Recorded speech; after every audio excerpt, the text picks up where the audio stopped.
Rozaktana wa qina adzabannar. Amin.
Hari ini sudah memasuki masa tahapan kampanye pemilu. Pasangan capres-cawapres peserta pemilu 2024 sudah boleh secara terang-terangan berkampanye.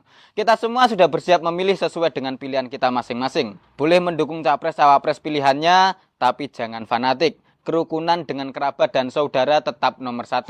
Urusan capres-cawapres itu nomor 16. Setelah Pancasila dan 10 program pokok PKK. Capres dan cawapres yang Anda dukung tidak akan besuk saat Anda sakit, tidak akan taruh dan nyinom saat Anda punya hajatan, juga tidak akan melayat atau lelean saat Anda meninggal. Tetangga dan sahabat-sahabat Anda lah yang akan melakukannya. Maka utamakan mereka ketimbang capres dan cawapres pilihan Anda. Jangan berdebat mati-matian soal capres-cawapres dengan sahabat atau kerabat Anda. Kalau ada sahabat yang memuji capres-cawapres pilihannya, iakan saja, ngelegani. Tidak perlu Anda bantah. Capres-cawapres pilihan mereka adalah yang terbaik bagi mereka. Sama seperti capres-cawapres pilihan Anda yang juga pasti Anda anggap terbaik menurut pemikiran dan hitungan Anda. Pemilu memang penting, tapi ia tak selalu sepenting itu. Sampurasun Sobat Pemilih. Udah tahu kan pemilu tahun 2024 akan segera dilaksanakan. Yuk pahami dengan benar bagaimana prosedur menyalurkan aspirasi dalam pemilu tahun ini.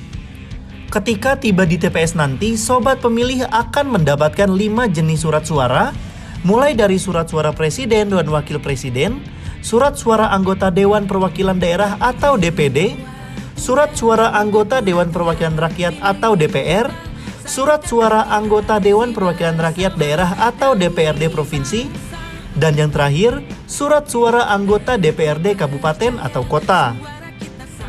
Nah, Sobat Pemilih, kelima jenis surat suara tadi memiliki warna yang berbeda-beda. Seperti surat Presiden dan Wakil Presiden itu berwarna abu-abu, surat suara anggota DPD itu berwarna merah, surat suara anggota DPR itu berwarna kuning, surat suara anggota DPRD Provinsi itu berwarna biru, dan surat suara anggota DPRD Kabupaten Kota itu berwarna hijau. Jadi, Sobat Pemilih jangan sampai keliru dan lupa ya. Setelah Sobat Pemilih masuk ke bilik suara, untuk memudahkan Sobat Pemilih, kita bisa membuka surat suara satu persatu dan berurutan. Dari surat suara Presiden dan Wakil Presiden, sampai surat suara DPRD Kabupaten Kota.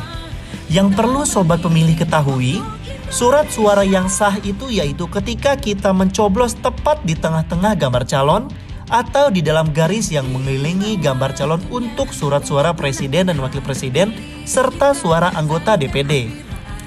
Sementara untuk surat suara calon legislatif ketika kita mencoblos logo partai hingga nomor urut anggota calon legislatif dan tepat berada di dalam kolom.